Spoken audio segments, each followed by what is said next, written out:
We are now less than 3 weeks away from voters deciding. This morning, Rubio and Val Demings are moving forward with their campaigns following their first and only debate. Yeah, the candidates for U.S. Senate from Florida had little time for pleasantries, that's for sure, fighting for their respective parties to take control of the Senate. Demings needed a good performance last night. In an average of polls compiled, I should say, by Real Clear Politics, Demings has a 41.8%. Rubio is at 46.5%.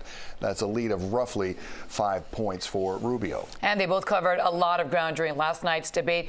One of the dominant issues was inflation. Yeah, Senator Rubio and Congresswoman Demings had this to say when asked about inflation and the role COVID relief may have played.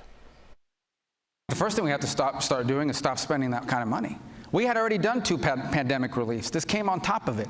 And they were warned. The Democrats were warned by Larry Summers, by other Democrat economists, you do this, you're going to fire up inflation. So that's number one. Number two is we've got to begin to produce American oil again. Why are we begging Saudi Arabia for oil?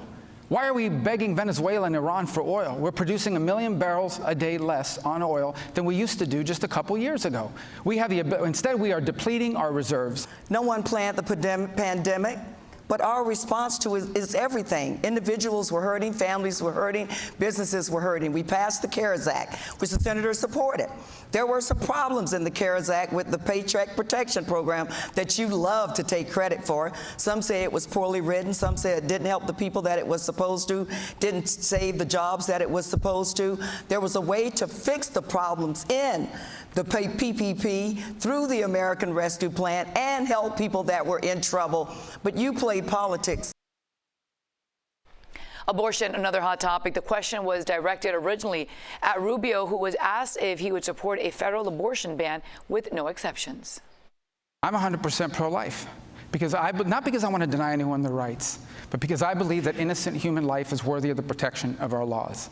She supports no restrictions, no limitations of any kind. She voted against she's against a 4-month ban. She voted against a 5-month ban. She supports taxpayer-funded abortion on demand for any reason at any time up until the moment of birth. That you support no exceptions, even including rape and incest. Now, as a police detective who investigated cases of rape and incest, no, Senator, I don't think it's okay for a 10-year-old girl to be raped and have to carry the seed of her rapist. Those decisions are made between the woman, her family, her doctor, and her faith. And with recent mass shootings in North Carolina and Parkland, shooters' sentencing trial wrapping up last week, the debated matters of gun control legislation. What makes no sense is that we're going to actually pass laws that only law-abiding people will follow and criminals will continue to violate. The truth of the matter is, at the end of the day, that Americans have a Second Amendment right to protect themselves. They have, and these killers that are out there, if they're intent on killing as they are, they have found multiple ways to get a hold of weapons and cause mass destruction. This is about taking dangerous guns out of the hands of dangerous people. And the overwhelming majority of people in our nation want us to do just that. How long will you watch people being gunned down in 1st grade, 4th grade, high school, college, church, synagogue, a grocery store, a movie theater, a mall, and a nightclub, and do nothing? And some of the other topics the two touched on were immigration, foreign policy, election integrity, and Social Security. There were also plenty of attacks between the two. Rubio called Demings a Marxist, a socialist, and crazy. Demings called Rubio a liar and criticized his attendance record.